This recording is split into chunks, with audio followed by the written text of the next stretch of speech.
دوای 52 ساڵ هاتووە لەو خان و جێگەیە دەڕوانێت کە ڕۆژانێک بوو لەگەڵ سەرۆک مامجەلالدا کۆبوونەوە و کاری سیاسیان تیادا کردووە. لێرە دانیشت ئەمانە ئەمە شوێن قافێت دەرگاکەی لێرانەوە. ساڵی 1968 سەرۆک مامجەلال دێتە ئەم خانووە لە گەڕەکی کەلاری کۆن. نزیکەی 300 پێشمەرگە و کەسایەتی ناوچەی گەرمیانی لەگەڵدا دەبن. خەلیفە مالکی تەمەن 75 ساڵ ئەو کاتێکێک بوو لەو کەسانەی لە ساتەوەختی هاتنی مام بۆ کەلار تا ڕۆیشتنی بۆ بەغداد لەگەڵی مایەوە. ئاگادارکردن مامجەلال تێبەرانە ڕۆین بە پێشوازیکردن لای کفری بین لای کارێز بە نام ئەمنا لە بڵێ دانا لە خوار کرد چمان بۆ پێشوازیکردن هات نەکەلار هات نەکەلار ئەو ڕۆژە هیچ بەیانە کۆونەیەکی گشتی پێمان کرد سیاسی و عسکەری لە حوش ماڵی کەریم بن شوێنەکە فەریحتر و گەورەتر و عەلا کولین لە دوایەوەی وتی هەرکە عیشیە خوا حەفزی بڵاوی لێکەن قسەکانی تەواو بوو وتی کاکە لە ئیستەوە مەسوولەکە هەمووتان کاک عەلی بە حوسێن حاج مەختەم عەزیز سڵێمان عەزیز حەمەی خەنان هەتا ئاخرەکەی من عەبدوڵای خەزماری وتی ئێمە لە ئیستەوە دواوە لە سعات 8 بەیانیوە هەتا یەکی دوای نیمەڕۆ ئێمە 8 داخوازیە هەر مەتالبێکمان بێت تێ ئەیکەنە بەرچاو ئەمانە خۆکی سەرنەوە خانوو قوربەتخانەکان ڕێک و پێ بوو گەورە و چاک و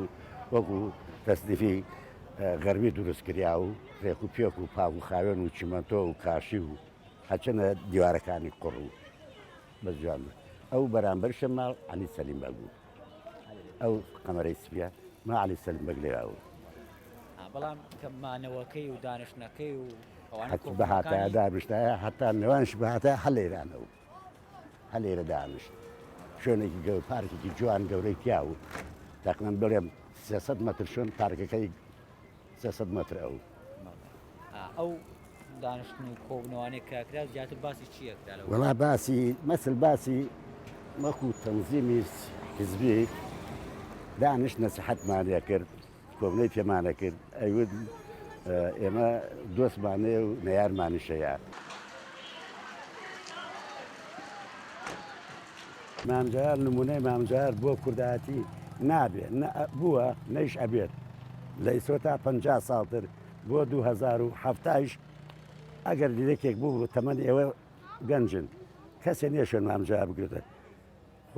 مامجەلال دروست کرد بۆ کورد بۆ ئامۆژگاری کورد ئەنجامەکەی ئەمەیە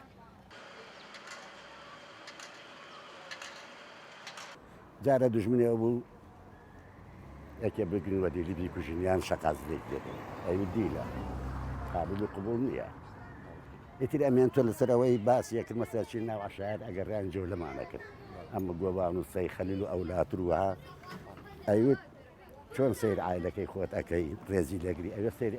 ئاخر ماڵەکەی شوا بکەیت ڕێزیان لەگری احترام ئەو خزمەتە دێکە هەمووی بە وتەی عەبدوڵای خەلیفە